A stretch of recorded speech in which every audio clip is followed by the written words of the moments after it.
First round में seat allotment होने के बाद मेरा उस कॉलेज में एडमिशन कैसे होगा और क्या रिपोर्टिंग करना ज़रूरी है? बहुत अच्छा क्वेश्चन है। सेंट्रल काउंसलिंग के फर्स्ट राउंड में यदि किसी छात्र को सीट अलॉट हो जाती है, यदि किसी स्टूडेंट को सीट अलॉट हो जाती है, तो उस स्टूडेंट के पास में पहला विकल्प है कि वो वहाँ एडमिशन ले ले, और एडमिशन कंफर्म करने के लिए उसको निर्धारित समय के अंदर फिजिकली यानी कि स्वयं को कॉलेज को रिपोर्ट करना होगा, आवश्यक डॉक्यूमेंट्स के साथ, रिपोर्टिंग लेटर के साथ। यदि वो रिपोर्टिंग नहीं करता है तो उसका अलॉटमेंट कैंसिल हो जाएगा और वो राउंड 2 के लिए एलिजिबल हो जाएगा। यदि वो रिपोर्टिंग करता है, एडमिशन ले लेता है और अपग्रेड का ऑप्शन खुला रखता है, तो रिपोर्टिंग करने के बाद और एडमिशन हो जाने के बाद भी राउंड 2 के लिए वो अपग्रेड के लिए एलिजिबल है। इसलिए यदि आपको कॉलेज अलॉट हो जाती है तो आपको फिजिकली उस कॉलेज में जाके रिपोर्टिंग करनी है। क्या सेंट्रल काउंसलिंग में एडमिशन लेने के बाद स्टेट राउंड में या स्टेट काउंसलिंग में भाग ले सकते हैं? बहुत अच्छा क्वेश्चन है और बहुत ज़बरदस्त क्वेश्चन है।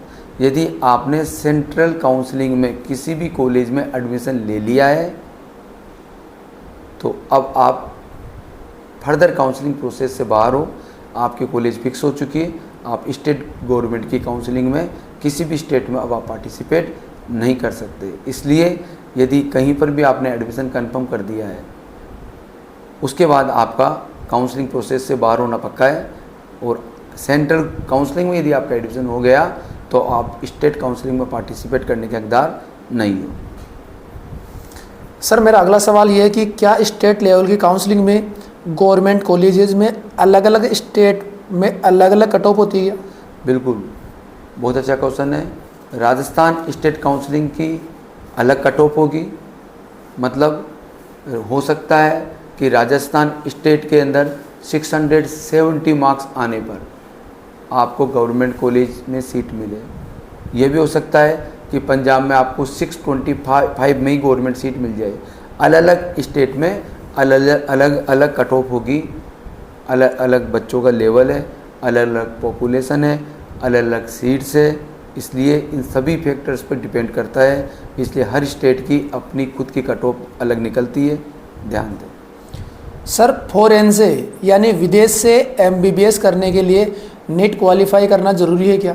बिल्कुल सही है। आप जब भी फॉरेन जाओ नीट क्वालिफाई करके जाओ, क्योंकि मेडिकल काउंसिल ऑफ इंडिया का नोटिफिकेशन है।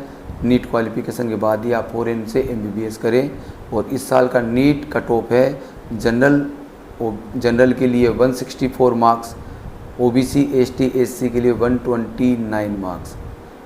164 का मतलब है जनरल के कैंडिडेट के लिए 50 परसेंटाइल मार्क्स, और OBC ST SC के कैंडिडेट के लिए 40% परसेंटाइल मार्क्स। जी सर, थैंक यू सर, धन्यवाद। आपको भी बहुत बहुत धन्यवाद।